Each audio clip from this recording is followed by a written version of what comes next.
Science is supposed to be careful, methodical, deliberate. Hypotheses tested, variables controlled, experiments repeated until the data confirms what brilliant minds predicted. That's the textbook version anyway. But some of the most world-changing discoveries happened because someone screwed up, got curious about the wrong thing, or just happened to be standing in exactly the right place when the universe decided to show off. These weren't careful calculations. They were happy accidents that reshaped how we understand reality itself. Number 1. Penicillin, the mold that saved millions. Alexander Fleming was a pretty messy scientist. In 1928, he went on vacation and left a pile of bacteria cultures sitting in his lab like dirty dishes in a sink. When he came back, one of the petri dishes had been contaminated with mold, which normally would just mean tossing it in the trash and starting over. But Fleming noticed something weird.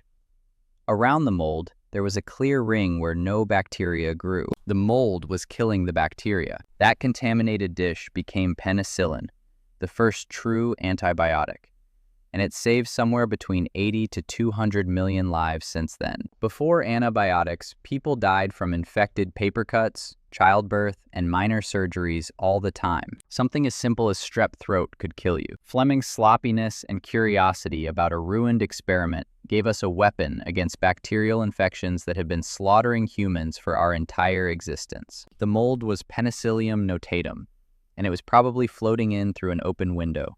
Pure chance. Number 2. The microwave oven, born from radar experiments. Percy Spencer was working with magnetrons, the vacuum tubes that generate microwaves for radar systems, in 1945 when he noticed something strange in his pocket. A chocolate bar had melted. Not from body heat.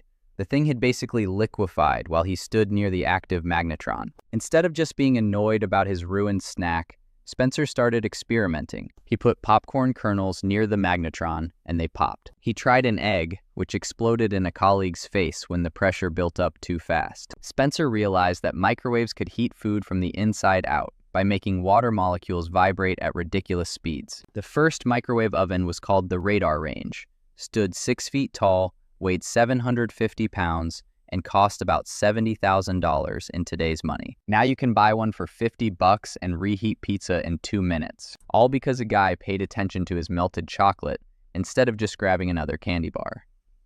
Number 3.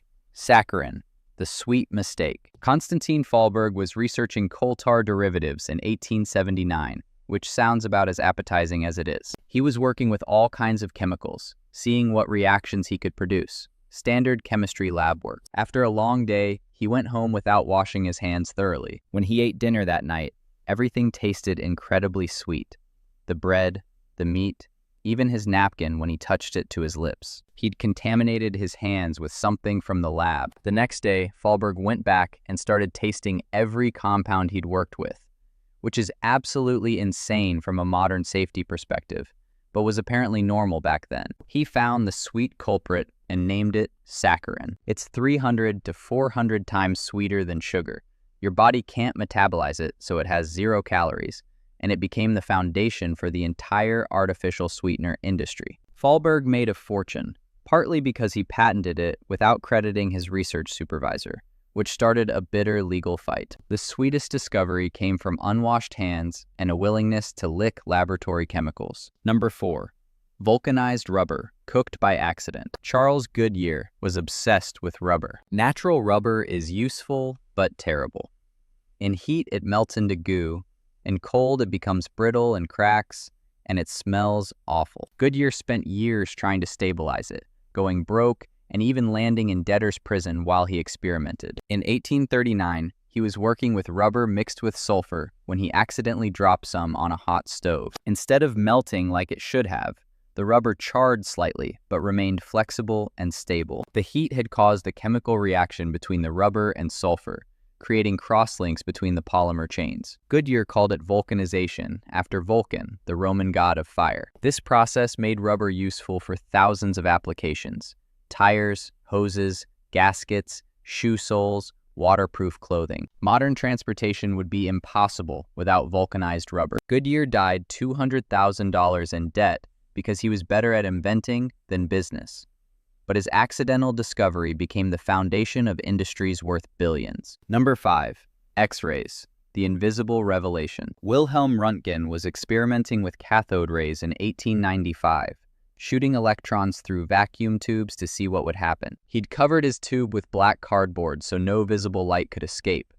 But when he turned on the current in his darkened lab, a fluorescent screen across the room started glowing. Something was passing through the cardboard and making it across several feet of air to hit that screen. Röntgen spent weeks figuring out what this invisible radiation was. He discovered it could pass through most materials, but was blocked by dense substances like bone and metal. When he held his wife's hand between the tube and a photographic plate, the resulting image showed her bones and wedding ring floating in the ghostly outline of her flesh. She reportedly said, "I have seen my death." Röntgen called them X-rays because X represents the unknown in mathematics. Within months, doctors were using X-rays to find bullets, diagnose broken bones, and peer inside the human body without cutting it open. Röntgen refused to patent the discovery because he believed it belonged to humanity. That accidental glow in a dark laboratory gave us one of medicine's most powerful diagnostic tools. Number 6. Viagra, the failed heart medication. Pharmaceutical researchers at Pfizer were testing a compound called sildenafil in the early 1990s, hoping it would treat angina and high blood pressure by dilating blood vessels. The clinical trials were disappointing. Sildenafil didn't do much for heart conditions, and they were about to shelve the whole project. But test subjects kept refusing to return their unused pills, which was weird. When researchers dug deeper, they discovered why. The drug was causing a very specific side effect in male participants. Sildenafil increased blood flow, just not to the heart. It was targeting an enzyme called PDE5, found in much higher concentrations in penile tissue. Pfizer pivoted immediately, ran new trials for erectile dysfunction, and launched Viagra in 1998. It became one of the most profitable drugs in pharmaceutical history, bringing in over $1 billion a year. The original heart medication was a failure, but the accidental discovery created a treatment for a condition affecting millions of men worldwide. Sometimes the side effect is more valuable than the intended effect. Number 7. Superglue, the sticky situation. Harry Coover was trying to develop clear plastic gun sights for weapons during World War II. In 1942, he was working with cyanoacrylates, which seemed promising until he realized they stuck to absolutely everything they touched. They were useless for gun sights.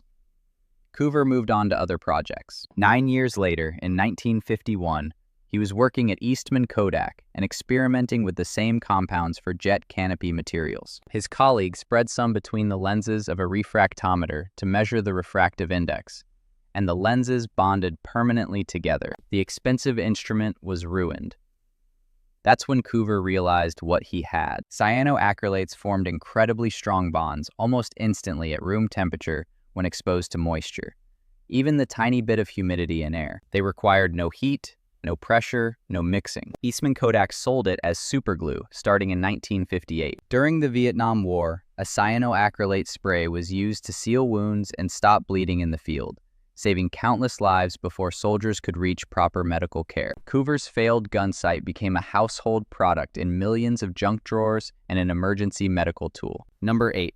Teflon, the slippery surprise. Roy Plunkett was working on developing new refrigerants for DuPont in 1938. He was experimenting with tetrafluoroethylene gas, storing it in pressurized cylinders for later use. When he opened one cylinder to use the gas, nothing came out. The weight hadn't changed, so the gas hadn't leaked. It had just vanished. Plunkett could have tossed the cylinder and grabbed another one, but he was curious. He sawed the cylinder open and found it coated inside with a white, waxy substance. The gas had polymerized under pressure into polytetrafluoroethylene, or PTFE. This stuff was incredibly slippery. Nothing stuck to it. It was stable at extreme temperatures, resistant to almost every chemical, and had the lowest coefficient of friction of any solid substance known. DuPont trademarked it as Teflon in 1945. It was used on the Manhattan Project to handle corrosive uranium hexafluoride, then later for nonstick cookware, waterproof fabrics, and countless industrial applications. That mysterious white powder in a broken cylinder became one of the most useful materials of the 20th century. Plunkett was 27 years old when he made the discovery by refusing to ignore an anomaly. Number 9. Cosmic microwave background radiation, the noise that proved the Big Bang. Arno Penzias and Robert Wilson were astronomers working with a sensitive radio antenna at Bell Labs in 1964, trying to detect radio waves bouncing off satellites. They kept picking up persistent background noise that wouldn't go away no matter what they did. They cleaned pigeon droppings out of the antenna, thinking maybe that was causing interference. They pointed it in different directions. They accounted for radiation from New York City. The hiss remained, coming equally from every direction in space, day and night, all year long. They were ready to call it equipment failure. Meanwhile, physicists at nearby Princeton were predicting that if the Big Bang really happened, there should be leftover radiation from the early universe, cooled by expansion to about 3 degrees above absolute zero, detectable as microwave radiation. Someone mentioned this prediction to Penzias and Wilson. They realized their annoying noise was the echo of creation itself, the afterglow of the Big Bang that happened 13.8 billion years ago. They won the Nobel Prize in 1978 for accidentally discovering the most important evidence supporting the Big Bang theory. The entire universe was screaming its origin story at them, and they almost dismissed it as a technical problem. Number 10. The universe is accelerating, the discovery that broke cosmology. In the late 1990s, 2 teams of astronomers were studying distant supernovae to measure how much the universe's expansion was slowing down. Everyone knew gravity should be pulling everything back together, gradually decelerating the expansion that started with the Big Bang. The only question was, how much? Both teams got the same impossible result. The expansion wasn't slowing down. It was speeding up. Distant supernovae were dimmer than they should be, meaning they were farther away than expected, meaning space itself was expanding faster now than it was billions of years ago. This made no sense. Something was pushing the universe apart, overpowering gravity on cosmic scales, and nobody knew what it was. They called it dark energy, which is just a name for our ignorance. It makes up about 68% of the universe, and we have no idea what it is or why it exists. The discovery won the Nobel Prize in 2011, but it also broke cosmology wide open. The teams expected to measure a number. They accidentally discovered that most of the universe is made of something we can't see, can't detect except through its effects, and fundamentally don't understand. These discoveries share something beyond luck. Someone noticed something weird, and instead of dismissing it, they investigated. Fleming could have tossed the contaminated dish. Spencer could have ignored his melted chocolate. Penzias and Wilson could have called a repair technician. The universe is constantly showing us things we don't expect, and most of the time we're too focused on what we're looking for to notice what's actually there. The greatest discoveries often come from paying attention to the stuff that doesn't fit, the results that seem wrong, the accidents that interrupt our plans. Science isn't just about proving what we think we know. It's about staying curious when reality surprises us. Thank you for watching and sticking till the end. We've got plenty more videos coming in the future. Hit that subscribe button so you don't miss them. See you in the next one.